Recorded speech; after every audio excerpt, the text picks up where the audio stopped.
Amar Ujala dot com में आपका स्वागत है। हमारे साथ में श्री एस.के. सूद जो बीएसएफ के एडीजी रहे हैं और इन्होंने सिक्योरिटी सिनेरियो में कई जगह पर बहुत अच्छा काम किया है और आज भी ये सुरक्षा विशेषज्ञ माने जाते हैं। कई जगह पर इनके ये आते रहते हैं। विभिन्न संस्थान इन्हें सिक्योरिटी सिनेरियो पर बोलने के लिए इन्हें कॉल किया जाता है।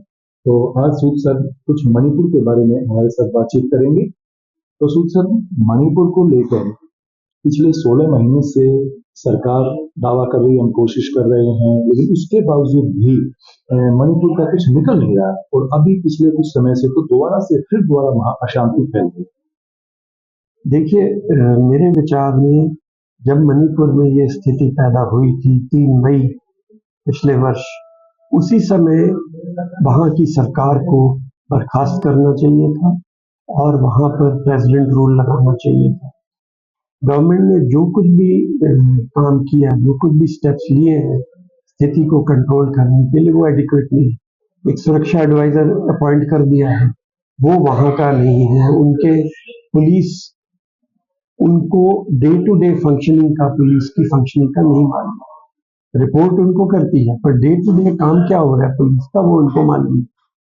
तो अगर राष्ट्रपति भवन लागू होगा, राष्ट्रपति शासन लागू होगा और जब स्थिति पूरी केंद्र सरकार के कंट्रोल में होगी तो वहां पर स्थिति को काबू करने में बहुत फायदा होगा। दूसरा चीज ये है कि जो मणिपुर वैली के 19 पुलिस थाने हैं, वहां पर इन लोगों ने arm forces special power act को लागू नहीं किया। इससे जो वहां पर 51-52% मैती लोग निवास करते हैं, उनके पास जो हथियार हैं और जो हथियार लूटे गए मणिपुर पुलिस से और आईआरबी वगैरह से, वो हथियार लूटे गए हथियारों को सर्च करने के लिए, सीज करने के लिए सिक्योरिटी फोर्सेस को कोई अधिकार नहीं है। Arm forces special power act लागू होगा तो वो जाकर कहीं भी सर्च कर सकते हैं, कहीं भी सीज कर सकते हैं।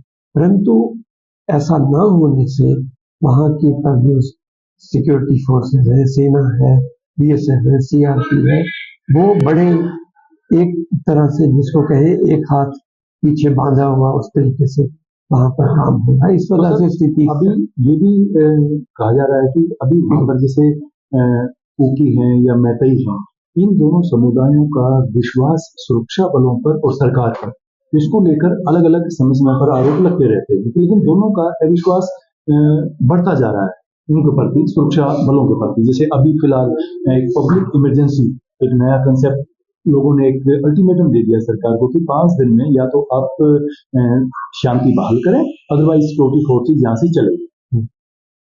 तो ये ऐसे हालात इसीलिए पैदा हुए हैं क्योंकि सरकार पूरी इनेक्टिव रही है, सरकार ने कोई स्टेप्स नहीं किए। सिक्योरिटी फोर्सेस को वहां से हटाना संभव नहीं है आज के हालात में। अगर वहां पे संभव हो, अगर सिक्योरिटी फोर्सेस को हटा दिया जाएगा तो बहुत बड़े पैमाने पर वहां पर मारकाट होगी और एक दूसरे के इलाकों में जाकर मारकाट होगी। अभी जो वहां पर शांति की स्थिति बहाल की गई थी, वो भी इस तरह से हुई थी क्योंकि दोनों समुदाय आपस में एक बिल्कुल अलग अलग हो गए। जैसे अंतर्राष्ट्रीय सीमा पर वो बैरियर लगे होते, बफर जोन्स बनाए, बफर जोन, उनको पार करने के लिए जिस प्रकार के प्रोटोकॉल अडॉप्ट किए जाते हैं, उसी प्रोटोकॉल में कोई भी मैते अगर कुकी एरिया में जाने की कोशिश करता है तो वो संभव नहीं है, उसको मार डाला जाए।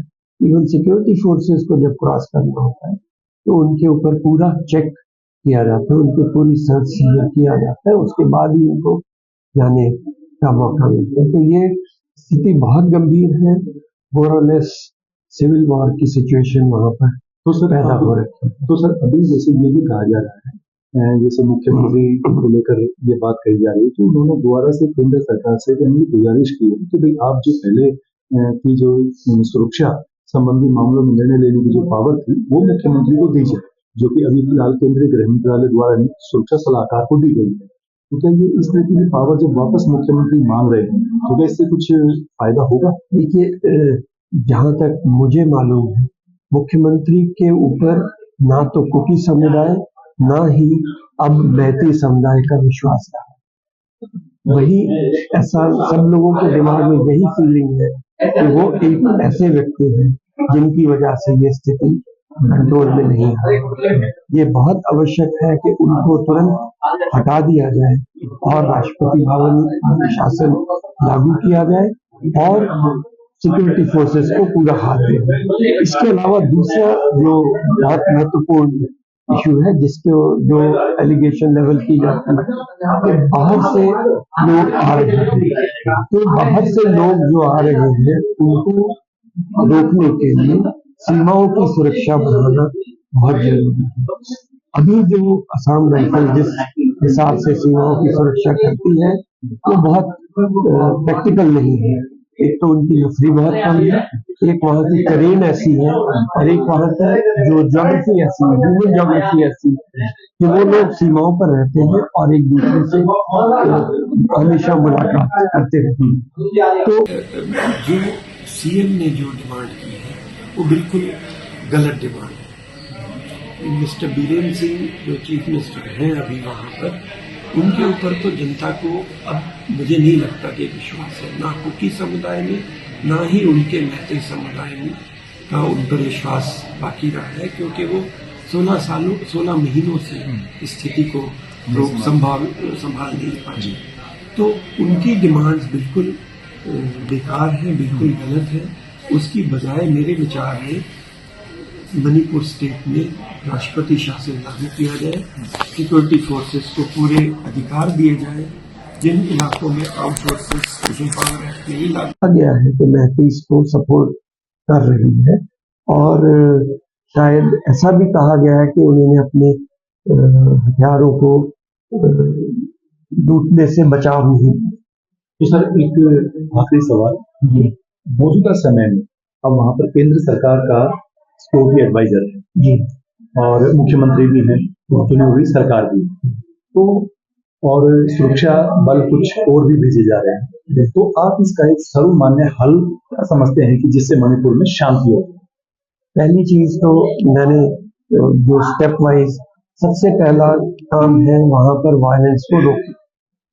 वायलेंस को रोकने के लिए दोनों कम्युनिटीज के बीच में बातचीत होना बहुत आवश्यक है और उस बातचीत को फैसिलिटेट कराने के लिए नागा ट्राइब्स जो है, जो न्यूट्रल है, उनका इस्तेमाल किया जा सकता है। अगर आप ये वीडियो YouTube पर देख रहे हैं तो हमारे चैनल को सब्सक्राइब करें और बेल आइकन को दबाना ना भूलें। अगर आप Facebook पर ये वीडियो देख रहे हैं तो हमारे पेज को लाइक करें।